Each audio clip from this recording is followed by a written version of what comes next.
प्रणाम। मैं प्रवीण पांडे और आप देखना शुरू कर चुके हैं रुद्र शक्ति। हमारा आज का विषय एक छोटा सा तांत्रिक प्रयोग है, महाविद्या।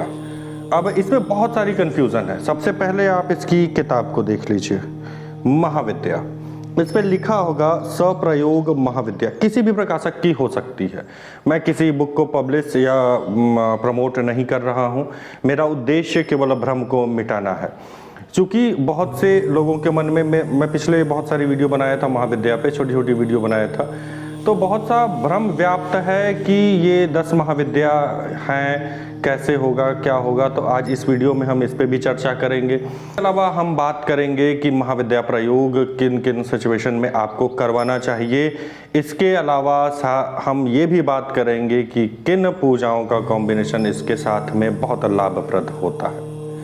तो इन्हीं सारी विषयों को आज इस वीडियो में कवर किया जाएगा। तो चलिए बिना विलंब किए वीडियो की शुरुआत करते हैं और जानते हैं अपने टॉपिक। प्रारंभ करने से पहले आपसे निवेदन है, हमारे चैनल को सब्सक्राइब कर लें ऐसी ही और अधिक रोचक जानकारियों के लिए, उपयोगी जानकारियों के लिए, हमेशा काम आएगी। सर्वप्रथम मैं आपको बता दूं, जो आप लोगों के हृदय में व्याप्त भ्रम है, बहुत लगभग 90% लोगों ने मुझे फ़ोन करके, व्हाट्सएप करके, जो लोग मुझे जानते हैं वो लोग पर्सनली फ़ोन करके, जो नहीं जानते हैं व्हाट्सएप करके, कुछ लोग कमेंट करके ये पूछे कि ये कौन सी महाविद्या है या हर एक महाविद्या का अनुष्ठान करना है। तो ये थोड़ा सा भ्रम है। बेसिकली ये माँ काली से संबंधित पूजा है, ये अनुष्ठान है, ये देवी पुराण से लिया गया है। अग्नि पुराण में भी कई जगह इसका वर्णन आपको मिल जाएगा। ये एक तांत्रोक्त प्रयोग है, एक उग्र प्रयोग भी कह सकते हैं आप इसे, परंतु वो उस टाइप का उग्र प्रयोग नहीं जैसा कि लोग तांत्रोक्त पद्धतियाँ में या तामसिक पद्धतियों में करते हैं। ये गृह में गृहस्थों के लिए प्रयोग है। ये ब्राह्मण लोग इस प्रयोग को संपन्न करते हैं। इस प्रयोग से लाभ क्या होता है, इस प्रयोग को हमें करवाना कब चाहिए, इस महाविद्या प्रयोग को हमें कब करवाना चाहिए और इससे लाभ क्या होगा, ये प्रश्न लगभग सभी के मन में व्याप्त रहता है। तो इस प्रश्न का उत्तर भी आज आपको मिल जाएगा। बेसिकली देखिए, ये अगर आप इसे ध्यान से पढ़ेंगे तो इसमें प्रेत शांतर विशेषतः, पर अगर पूरा आप पढ़ेंगे, जिस दिन आप इसका पाठ करेंगे उस दिन आप इसे समझ जाएंगे। क्योंकि कुछ चुनिंदा ज्ञानी लोग वही अंतिम की लाइन उठाते हैं और बोलते हैं प्रेत शांतर विशेषतः, केवल प्रेत शांति के लिए इसका प्रयोग किया जाता है। वो गलत बोलते हैं, वो समझ नहीं पाते हैं इसको। ये गृह बाधा, प्रेत बाधा, ग्रह बाधा, व्यापार बाधा, इन सारे कार्यों में सर्वोत्तम मतलब रामबाण है। ये एक ऐसा अस्त्र है, एक ऐसा अमोघ अस्त्र है कि अगर इसका संधान किया जाए तो विपरीत में इसका उत्तर कोई नहीं होगा। इतना प्रभावशाली है ये। इसमें बीज मंत्रों की बहुताया है, दिग्बंध दिशाओं का बंधन होता है, वहां पे सुरक्षा आपको प्रोवाइड की जाती है। अब अगर ग्रहों की हम बात की जाए तो इसमें उनके तांत्रोक्त मंत्रों का प्रयोग किया गया है। शन शनिश्चराय नमः, सुंग शुक्राय नमः, सुंग सूर्याय नमः, इस तरह से स्वाहा नमः नहीं स्वाहा बोला गया है। सुंग सूर्याय स्वाहा, सुंग सोमाय स्वाहा, मंग मंगलाय स्वाहा, इस तरह से। इसके अलावा जो 10 दिशाएं हैं उनका बंधन किया जाता है इसमें। अब इनके बीज मंत्रों को अगर आप सुने तो आप कहेंगे कि ये तो अल्फाबेट्स हैं, ये वो क ख ग घ है, ये बीज मंत्र हैं। जैसे आपने क्राम क्रीम क्रूम, क्राम को आप माँ काली से संबंधित मानते हैं, र बीज मंत्र से जो संबंधित वो अग्नि, और कुछ जगहों पे ये माँ छिन्नमस्तिका और बहुत सी देवियों कुछ जगहों पे ये उपयोग में आता है। उसी तरह से इसमें बहुत तेरे बीज मंत्र आपको मिलेंगे। आपने कहीं सुना है ओम डांग स्वाहा, ओम डांग डांग स्वाहा, या क्रांग स्वाहा, क्रांग क्रांग स्वाहा, क्रिंग स्वाहा, क्रिंग क्रिंग स्वाहा, इस तरह से तो इसमें बीज मंत्र प्रयोग किए जाते हैं। ये इतना प्रभावशाली है कि हम इसे शब्दों में नहीं बता सकते हैं कि इसका महत्व क्या रहेगा आपके जीवन में। अब जैसे बात करते हैं इनके लाभों के बारे में, मैंने पहले ही आपको बताया गृह बाधा। गृह बाधा का मतलब आपके घर में शांति नहीं रहती है, बिना कारण कलेश होता रहता है, एक दूसरे से लड़ते रहते हैं, स्पर्धा की स्थिति बनी हुई है। मतलब कि कोई लड़ा रहा है, ये बाधा होती है। इस कंडीशन में आपको महाविद्या करवाना चाहिए। महाविद्या का अनुष्ठान साथ में कॉम्बिनेशन भी है इसके, रुद्राभिषेक, ये 2 चीज़ें अवश्य करवा लेनी चाहिए। आपका व्यापार बंधन है, व्यापार बंधन में इसका प्रयोग, इसके प्रयोग के महत्व को नहीं बताया जा सकता। तुरंत लाभ इसका आपको मिलेगा अगर व्यापार बंधन है तो।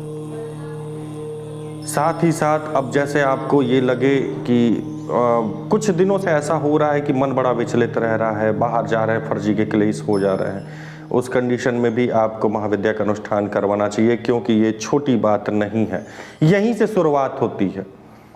किसी न किसी नेगेटिव शक्ति का आगमन आपके गृह में हो चुका है अथवा आपके ऊपर हो चुका है, उसका प्रभाव पड़ रहा है, इस कारण से ये चीज़ें हो रही हैं। कुछ कंडीशन में हमने देखा है कि एक्सीडेंट की स्थिति बन जा रही है, आपातकाल की स्थिति बन जा रही है। एक्सीडेंट होते होते बच गए, एक्सीडेंट हो गया, 1-2 बार ऐसे झटके लग जा रहे हैं, तो उस कंडीशन में तुरंत ही यह अनुष्ठान आपको करवाना चाहिए। अब प्रेत बाधा, प्रत्यक्ष प्रेत बाधा, प्रत्यक्ष प्रेत बाधा है अगर आपके यहाँ, तो आपको कुछ पूजाओं का कॉम्बिनेशन लेके चला जाता है। ये अलग नहीं होता, ये एक अनुष्ठान होता है, उसमें कई प्रकार होते हैं। जैसे एक निबंध में बहुत सारे हेडिंग सब हेडिंग होती हैं, उसी तरह से ये हेडिंग सब हेडिंग होती है। जैसे कि सर्वप्रथम हमने, अब मान लीजिए प्रत्यक्ष प्रेत बाधा है, बुरे बुरे सपने सबको, घर में बहुत से लोगों को आ रहे हैं, ऐसा प्रतीत हो रहा है, या ऐसा प्रतीत हो रहा है कि आपके पीछे कोई है, अंधेरे में कोई किसी की छाया आपको दिख रही है, कुछ डरावना सा अनुभव हो रहा है, घर में शांति नहीं मिल रही है, आपको ऐसा लग रहा है कि कोई ना कोई तो है, कोई ना कोई, ऐसा मन में बार बार विचार आ रहा है, गंदे विचार आपके मन में हमेशा आ रहे हैं, डरावने विचार आ रहे हैं, दुःस्वप्न आ रहे हैं आपको, स्वप्न नहीं दुःस्वप्न, मतलब खराब सपने आ रहे हैं, डरावने सपने आ रहे हैं आपको, संकेत अशुभ मिल रहे हैं, तो ये प्रत्यक्ष प्रेत बाधा की श्रेणी में ही आता है। प्रत्यक्ष प्रेत बाधा का मतलब वही नहीं कि सिर पे चढ़ गया अरे हम फलाने हैं ना, प्रत्यक्ष प्रेत बाधा की श्रेणी में ये भी आता है। तो उस कंडीशन में आपको ये समझ जाना चाहिए कि हाँ, महाविद्या अनुष्ठान होगा। महाविद्या अनुष्ठान कैसे होगा? सर्वप्रथम आपके द्वारा त्रिपिंडी श्राद्ध करवाया जाएगा। त्रिपिंडी श्राद्ध के उपरांत महाविद्या और रुद्राभिषेक दोनों एक साथ में शुरू होंगे, तब जाके इससे आपको मुक्ति मिलेगी और गारंटी मुक्ति मिलेगी। ऐसी कोई बाधा नहीं जिसमें महाविद्या हर एक बाधा का मतलब एक ऐसा अस्त्र है जो हर एक बाधा को काट सकता है, किसी भी तांत्रिक प्रयोग को काट सकता है। आप कोई भी कार्य करने जाएं, सपोज दैट कि आप कोई अच्छा कार्य, आप ठेकेदार हैं, आपको अभी 1 महीना बाद एक कॉन्ट्रैक्ट भरना है, कॉन्ट्रैक्ट के लिए वहाँ पे जो भी कहते हैं ना, फार्म वार्म भर के जो जमा करते हैं वो करना है, तो उसके पहले आपको रुद्राभिषेक और महाविद्या का अनुष्ठान करवा लेना चाहिए। अगर आपके रास्ते में कोई बाधा रहेगी तो उसका कटाक्ष हो जाएगा। तो ये तो रहा महत्व कि कब हमें इसका अनुष्ठान करवाना चाहिए, क्या लाभ आपको इससे मिलता है। अब थोड़ी सी लाइटली बात कर लेते हैं हम कि इसके अनुष्ठान को किस तरह से संपादित किया जाता है, क्योंकि बहुत से भ्रम व्याप्त हैं। मैंने खुद देखा भी है कि लोग एक कलश रख कर, तो आप बिना कलश रखे महाविद्या का अनुष्ठान कर देते हैं।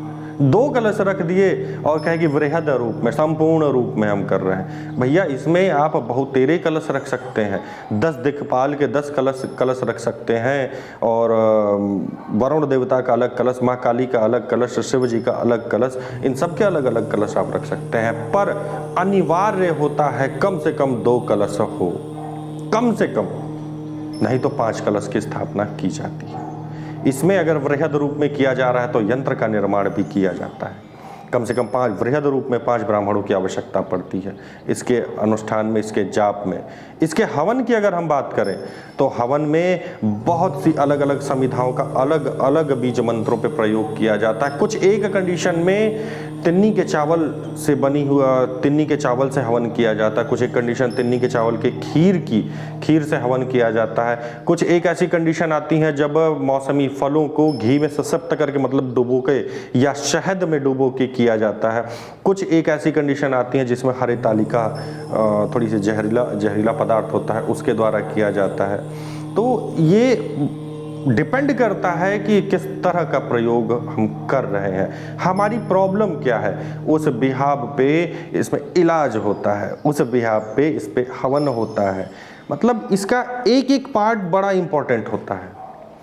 अब ब्राह्मण इसमें देखिए थोड़ा सा खर्च बढ़ क्यों जाता है लोगों का, क्योंकि होता क्या है ना कि जब हम ब्राह्मणों को एकत्रित करते हैं, 4 ब्राह्मण, 5 ब्राह्मण, 10 ब्राह्मण, जो भी, उनको हमने बुलाया, वो हमारे यहाँ आके पाठ किए, उसके उपरांत अगर वो घर चले गए तो घर में स्थिति क्या है, हो सकता है कि उनका ब्रह्मचर्य खंडित हो जाए, हो सकता है, ये पॉसिबिलिटी है। तो इससे उनको तो पाप लगेगा ही लगेगा, लेकिन आपकी भी तो पूजा खंडित हुई। वो अगले दिन हो सकता है उन्हें पता ही नहीं हुआ है कि उनका ब्रह्मचर्य खंडित हो गया, वो अगले दिन आए फिर से पूजन बैठ गए, पूजन का लाभ तो आपको भी नहीं मिला। इस कारण से ब्राह्मणों को जितने दिन का अनुष्ठान है उतने दिन तक अपने यहाँ रोका जाता है, उनकी व्यवस्था की जाती है इसी कारण से, ताकि एक सुरक्षित वातावरण में वो हो, एक सौम्य वातावरण में हो, ताकि हमारी पूजा का, हमारे अनुष्ठान का एक निष्कर्ष निकल के आवे, वो बिना निष्कर्ष के ना रह जाए। तो इस कारण से भी थोड़े एक्सपेंसेस बढ़ जाते हैं इसके, बहुत एक्सपेंसिव पूजा नहीं है, ये हर एक को करवानी चाहिए और निश्चित ही करवानी चाहिए। अगर आप अपने जीवन में कुछ करना चाहते हैं, बाधाओं से दूर होना चाहते हैं, अपने जीवन के, अपने जो संघर्ष है उसके रास्ते के रोड़ों को हटाना चाहते हैं, तो इस पूजा की तरफ अग्रसर आपको होना चाहिए। ये पूजा किनसे करवाएं? ये पूजा हर किसी से नहीं करवानी चाहिए, महाविद्या चुनिंदा ब्राह्मण ही करते हैं, हर कोई नहीं कर सकता है। चूंकि पढ़ तो सब सकता है, उसका ज्ञान बहुत लोगों को नहीं है, कुछ चुनिंदा लोगों को ही है। ये बहुत गुप्त विद्या है, ये प्रत्यक्ष विद्या नहीं है कि हर किसी के मुंह से आप सुनेंगे ये हो जाएगा। अगर आप YouTube पे ही इस वीडियो को सर्च करेंगे तो मे बी कि 4-5 वीडियो आपको मिल जाए, सालों पुरानी मिल जाएंगी, या मेरी वीडियो देखकर ही कुछ एक वीडियो और पड़ी हो इस समय की। इसके अलावा आपको इस पे वीडियो नहीं मिलेगी, इस पे लोग डिस्कस करते हुए नहीं मिलेंगे, क्योंकि ये गुप्त विद्या है, इसे गुप्त ही रहना चाहिए। मैं भी चाहता तो आज यहाँ पे पाठ की विधि आपको बता देता, पर ये ओपन सोर्स में नहीं बताया जा सकता है, क्योंकि इसको आप करेंगे सही चीज़ है, लाभ मिलेगा, पर अगर गलती किए तो, अगर गलती किए, ये माँ के रुद्र रूप का पूजन हम कर रहे हैं, अगर आप गलती किए तब तो ब्राह्मण है नहीं कि ब्राह्मण उसका भुगतान करेंगे, आपको भुगतान करना होगा ना, और आपके लिए ये सौदा महंगा पड़ जाएगा। इसलिए हम हमेशा सजेस्ट करते हैं, जो चीज़ आप नहीं कर सकते हैं उसको मत करिए, उसको एक्सपर्ट के हवाले ही कर दीजिए। आप ऑपरेशन नहीं कर सकते हैं, ऑपरेशन आप मत करिए, उसे सर्जन को ही करने दीजिए।